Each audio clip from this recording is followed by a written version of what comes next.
છેલ્લા 24 કલાક દરમિયાન દિલ્હી, મહારાષ્ટ્ર સહિત દેશના ઘણા રાજ્યોમાં વરસાદ નોંધાયો છે. તો આજરોજ પણ ઘણા રાજ્યોમાં ભારે વરસાદની આગાહી છે. તો હવામાન વિભાગે 6 રાજ્યોમાં ભારે વરસાદ માટે રેડ એલર્ટ જાહેર કર્યું છે. તો દક્ષિણ બંગાળ, દરિયાકાંઠાના કર્ણાટક, કેરળ અને ગુજરાત માટે રેડ એલર્ટ જારી કરવામાં આવ્યું છે. તો આ રાજ્યોમાં આગામી 24 કલાકમાં મુશળધાર વરસાદ પડશે. તો આગામી 2 દિવસમાં અત્યંત ભારે વરસાદની શક્યતાને કારણે આસામ, મેઘાલય રેડ એલર્ટ જારી કરવામાં આવ્યું છે. તો હવામાન વિભાગની આગાહી મુજબ આજરોજ એટલે કે 18 જૂને ગંગા, પશ્ચિમ બંગાળ, ઝારખંડ, ઓડિશામાં અલગ અલગ સ્થળોએ ખૂબ જ ભારે વરસાદ પડી શકે છે. તેમજ આગામી 5 દિવસ દરમિયાન ઉત્તર પૂર્વ ભારતમાં વરસાદ ચાલુ રહેવાની સંભાવના છે. ત્યારે આજરોજ બિહાર, ઝારખંડ, છત્તીસગઢ, ઓડિશા અને મધ્યપ્રદેશમાં ભારે પવન સાથે વરસાદની શક્યતા છે. તો આ સમય દરમિયાન 50 થી 70 કિલોમીટરની ઝડપે ભારે પવન ફૂંકાશે. તો ગુરુવારે પણ આ રાજ્યોમાં વરસાદ પડી શકે છે. તો 18-20 જૂન દરમિયાન ગુજરાત, કોંકણ, ગોવા, મધ્ય મહારાષ્ટ્ર, મરાઠવાડા મોટાભાગના સ્થળોએ ભારે પવન સાથે વરસાદ પડી શકે છે. Bureau report, CN24 news.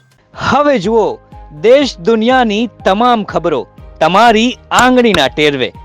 ઉઠાવો મોબાઈલ અને ગૂગલ પ્લે સ્ટોર પરથી ડાઉનલોડ કરો અમારી CN24 ન્યૂઝ મોબાઈલ એપ.